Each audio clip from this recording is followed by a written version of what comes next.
Sebelum proses fit proper test itu, nama itu sudah beredar. Ya, siapa yang akan lolos di KPU, siapa yang tidak lolos, siapa yang akan lolos di Bawaslu, dan siapa yang tidak lolos di Bawaslu. Dan sudah kelihatan siapa yang jadi ketua mungkin ya? Iya, itu semua sudah didesain. Jadi 7 orang di KPU ini itu sebelum fit proper test. Saya bicara fakta saja. Saya tidak mau bicara opini atau konon kabarnya. Faktanya sebelum fit proper test itu ada nama-nama yang beredar. Mungkin Bang Abraham juga menemukan itu. Bahwa inilah 7 orang yang akan ditetapkan sebagai calon terpilih di KPU, 5 orang yang akan ditetapkan di Bawaslu. Itu beberapa hari sebelum FPT, ya, fit proper test di Komisi 2 DPR. Beredar nama itu. Orang terbelah dua. Ada yang percaya dan tidak. Jadi pro kontra gitu. Ada yang mempercayai, wah ini kalau begini apa gunanya ada FPT kan? Ada juga suara-suara yang mengatakan sekali lagi itu biasa saja. Lalu tiba hari H fit proper test. Yang juga kita bisa saksikan secara terbuka karena disiarkan secara terbuka oleh Komisi 2 DPR. Pasca fit proper test, lalu kemudian ditetapkan, nama itu sama sekali tidak berubah. Saya sebut before after. Lazimnya itu kita, before after itu berbeda. Bahkan kadang-kadang ekstrim perbedaannya. Before dulu keadaannya seperti ini, misalnya. Lalu ada proses. Kita lihat real count-nya KPU. Dalam waktu yang cepat dan singkat, tiba-tiba ada pelonjakan suara yang signifikan, yang tidak masuk di akal sehat kita.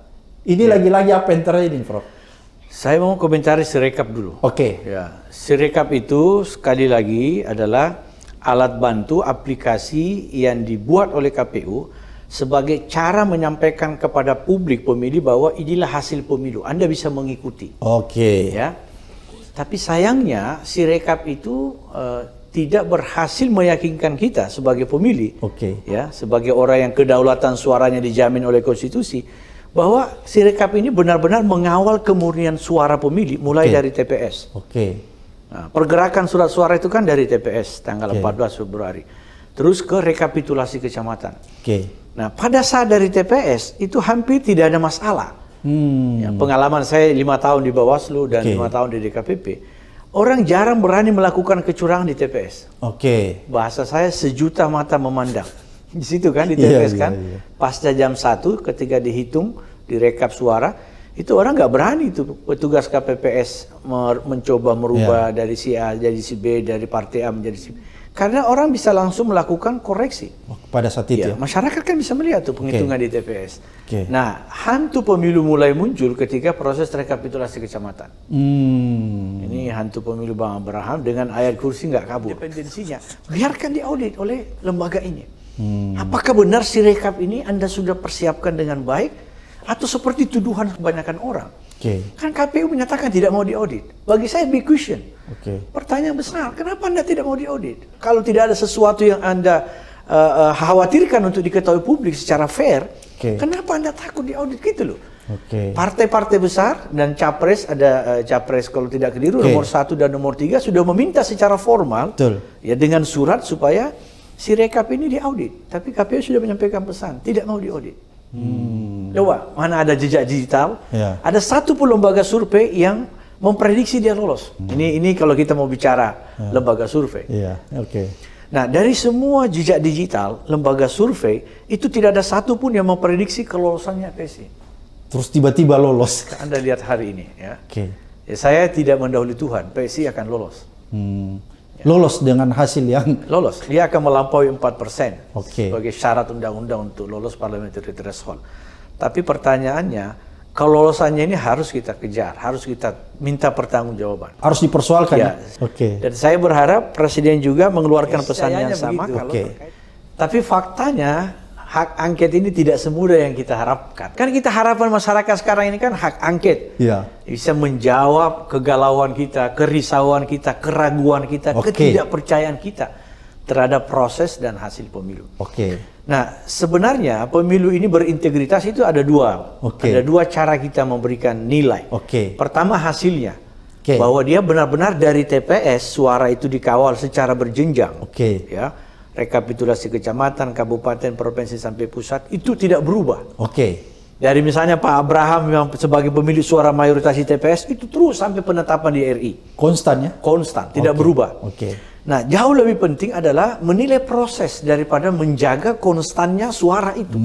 Ya, apakah KPU sudah transparan, Bawaslu sudah melaksanakan tugas pengawasan. Jadi indikator pemilu berintegritas dari berbagai referensi internasional tentang election integrity with integrity adalah dua.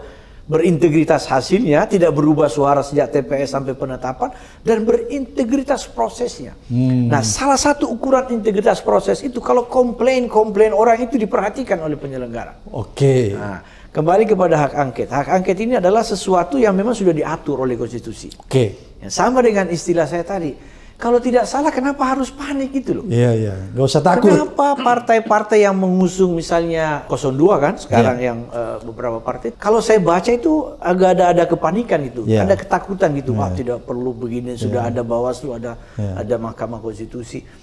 Nah, kenapa Anda harus menyampaikan sesuatu terkesan panik gitu loh? Kalau Anda yakin proses ini fair, ayo silakan periksa, buka hak angket, biarkan bergulir, panggil pihak-pihak atau lembaga-lembaga, hati-hati. Ini kalau Anda terus menganggap sebagai suara-suara sumbang saja, saya khawatir ini seperti bom waktu.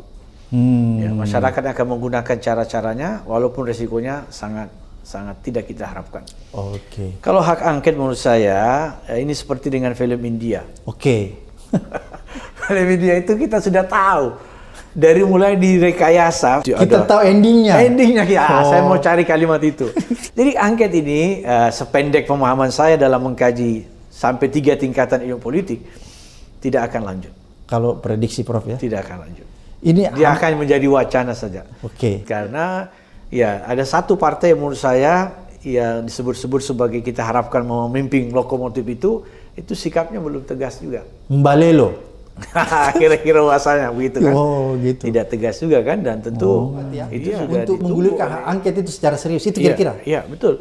Kan suara antara pro dan kontra angket ini kan 11-12. Selisihnya sangat sedikit. Sangat mudah untuk menarik kira-kira belasan atau puluhan anggota DPR yang tadinya pro angket menjadi kontra angket. Sangat mudah, karena misalnya kita petakan misalnya PDIP, kemudian PKS, PKB, Nasdem, ya dengan Golkar, Gerindra apa semua itu kurang lebih sudah dihitung kurang lebih beberapa orang saja. Nah, menggoda atau merebut atau mempengaruhi orang ini untuk pindah itu sangat mudah lah ya bagi ketua-ketua umum partai, bagi rezim gitu.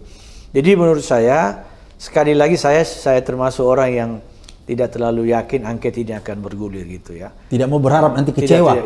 Semakin kecewa. Saya sekarang, ini biar Bang Abraham tahu, kalau sudah ada berita Pilpres di televisi, saya off kan. Saya geser ke siaran lain. Karena menurut saya sudah terlalu lama kita melihat kepura-puraan ini. Sudah tidak menarik lagi itu berita Pilpres bagi saya. Padahal saya mantan ketua Bawaslu, mantan ketua DKPP, dan guru besar ilmu politik. Sampai pada perasaan yang bukan tidak punya dasar loh ya. Sampai pada situasi, pada sikap untuk tidak mau lihat lagi berita-berita Pilpres di televisi. Ini berita-berita ini sandiwara semua? Iya. DPR juga sandiwara gitu ya? Iya, sama dengan sinetron di TV-TV kita yang berseri kan. Dibuat seakan-akan menarik, seru ya.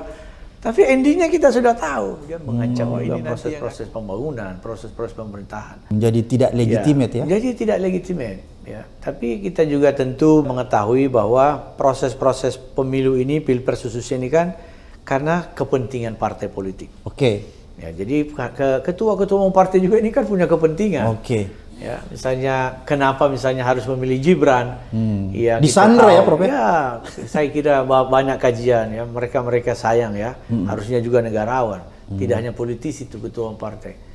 Ya, saya tidak mandang enteng seorang Gibran, seorang warga negara yang penjadi wali kota.